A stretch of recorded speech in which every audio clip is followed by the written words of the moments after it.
So, hello, America. It's me. Of course, all of you guys know me by Carissa. Some you know me by Kay. But my new channel is called Ask Casey Pierce. Why did I choose Ask Casey Pierce? Well, I guess I could kind of give it to you in stages, maybe.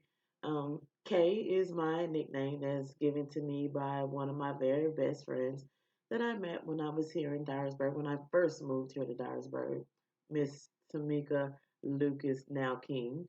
And so I stuck with Kay, that's Kay. And then the CY part is maybe partially of my name, Carissa. The YE, I don't know, I just stuck it on there. Why did I choose Pierce? Well, because of a lot of the things that we're going to talk about and that we will talk about on my channel will pierce the very heart of you. It's going to make you mad. It's going to make you cry. It's going to make you sad. It's going to make you happy. Also, it's going to set you free. I am so super excited about starting this new venture in life. It's something that I've always wanted to do my whole entire life. I've always wanted to be a talk show host, journalist slash celebrity journalist. You know, um, I always have been very well spoken, shied off a lot. Um, Not really wanting to hurt people's feelings and not really wanting to lose friendships, which of course I never had very many in the first place, and a lot of females here never liked me from the beginning when I first even moved here. It was just a handful of the ladies that I did meet who are still my friends today that count. Um, Now all of you count because I sit back and I watch so much hurt and so much pain and so much agony that spreads from generation to generation. And I am a product of that generation. I've seen the pain, I've seen the struggle, I've seen the anger, I've seen the domestic violence. I've been the abuser in domestic violence, and I have also been the abusee. Um, and it's just heartbreaking. It's heartbreaking because we're all sitting back and we're watching this disaster take place, and we're watching domestic violence take the lives of our children and of our loved ones and our families and our friends, and we're sitting back and we're angry about it and we're watching, but no one is speaking out. Um, when it counts. Nobody speaks out until it's too late. I am so very deeply saddened by the loss of a young lady. I'm not too far away from here, and I am most definitely that assured that I probably know half of her family. I don't know her in particular, but I'm sure if I dug around, I would know half of her family. And I am so deeply saddened by it. I am hurt by it. I am confused by it because a lot of the time, we as women and young girls, we think that if we love them harder or we um, pray a little harder, or if we do this right or do that right, that it'll change.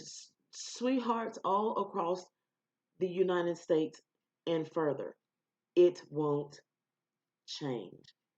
Domestic violence worsens, it never gets better. It is, they say that it is a hard thing to do when your heart is involved. Maybe. Maybe that's true. But when you have taken enough ass whoopings, baby girl, it's not hard to walk away at all. Um, when you've been belittled so much that your self esteem is no more, when you look yourself in the mirror and you can't see the beauty in you, it's not hard. When you start hiding black eyes and when you start um, telling lies to cover up the abuse. And when you begin to set him up on a pedestal as if you were the one who was wrong, it becomes easier and easier and easier to walk away. So I guess a lot of you may be asking, why did you stay? I stayed for the same reason a lot of you stayed, because I thought that I was enough. I thought that I could change the situation. I thought that because I was married to this man, or because I took vows before God with this man, that it was my duty to stick it out with him. But let me tell you something, women, men, even the men that are being abused, you guys understand and realize this. It's not just us who are being abused. We can be abusers as well, whether it's with our mouths, whether it's with our emotions, whether it's with these. We can also be abusers as well. So, but let me explain something to you. It is never okay to mentally, physically, emotionally, or financially deprive anybody. It's never okay. Well, all he did was slap me. That's not okay. Um, well, he just called me bitch every now and then. It's okay. It's only when he's angry. No, it's not okay. And it is so past the time for us, women, men, all of us to understand that change only begins with us. It only starts with us. And if we're not going to change, the situation is not going to change. If we're not going to speak up, then nobody's going to hear us. Understand that, first of all. Secondly, get the hell away. Point blank, period. It's not, it'll be okay tomorrow. He's just upset right now. No, ma'am. It's not okay. And I'm telling you this because I spent years taking myself, causing myself pain, causing myself affliction, causing myself suffering, causing myself to be not well mentally, physically. And it wasn't okay for me. And I'm just beyond frustrated with us as women feeling like it's okay for a man to treat you anything less than who God created you to be. He didn't create you to be a punching bag. If that was the case, you'd be one. He didn't create you to be a bitch, because if he did, you'd be one. You'd be a dog.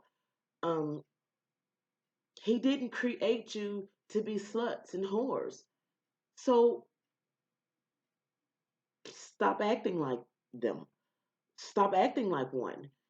Stop doing those things. And it's, hey, I can tell you this because I've acted like all of it. I've been all of it. I can't tell you anything that I have not already been through and experienced myself.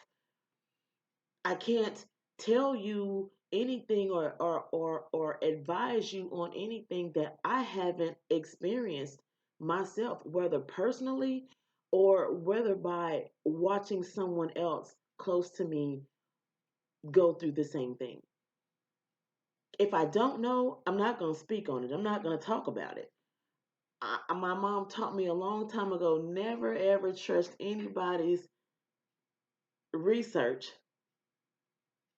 but your own. She never said the word research. Actually, that came off of a movie, but that's something that my mom always told me. Don't be trusting what people tell you. If you don't know, you go find out. And then if they were right, they were right. But if they were wrong, at least you wasn't a jackass for sitting believing what somebody else told you. So when a man tells you nobody's gonna love you like I am gonna love you, hmm, I hear you speaking that. You might be right, but let me go see. Cause I don't trust what you telling me. Because if slapping me upside my head, if calling me out of my name, if spitting in my face, if causing us to be put out and evicted, and our lights being cut off, and having a bum rides all across town everywhere we go, if all of that is loving me and nobody else is gonna do better, well, baby, I'm gonna take my chances and find out. Because definitely what you are doing is not taking care of me. So nobody's gonna love you the way I love you. Okay, maybe not. But if this is you loving me, I'd rather go find out on my own to see if there's somebody else out there who's better. Better yet, how about I'll just be by myself? Because the one thing that I'm not gonna do anymore ever again in life, and ladies and men, I'm encouraging you to do the same thing. Never mistreat yourself. If you are going to be mistreating yourself, then guess what? Others are going to mistreat you as well. Actually, this was supposed to have been just an introductory, just to see if I was um, recording correctly, because this is my first time. I've never done anything like this before. But I am just super excited. I am super excited about this journey that I'm starting. I am so serious about setting you guys free. I am so serious about showing you a better you. I am so serious about showing you a better way to love yourself, to be true to yourself, to stand up for yourself before it's too late. And so I just want to um, leave you with this. If you could be any person in the world, who would you be? If you could be anything in this world, what would you be? My answer to that, and it took me years to finally answer that question. And I hope and I pray that when you think about the question I just asked you, when you think about it, and don't be looking at my hair because I know it ain't put together, but the next time you see Ask Casey, baby, it's going to be fly. So don't be tripping on my hair and none of that. And I know y'all probably looking all off in my background, baby. I'm in my little workout room / office. Of course, I won't always be in this office, but it took me a long time to honestly answer that question. And I hope and pray that when you really think about the questions that I just asked you, that you'll give an honest, open, self reflective answer that I'm going to give you that I answered. The question was, if you could be anybody on this earth, who would you be? And if you could be anything on this earth, what would you be? I would be the greatest me that I am and that I can be. You can't be the greatest you being abused. You can't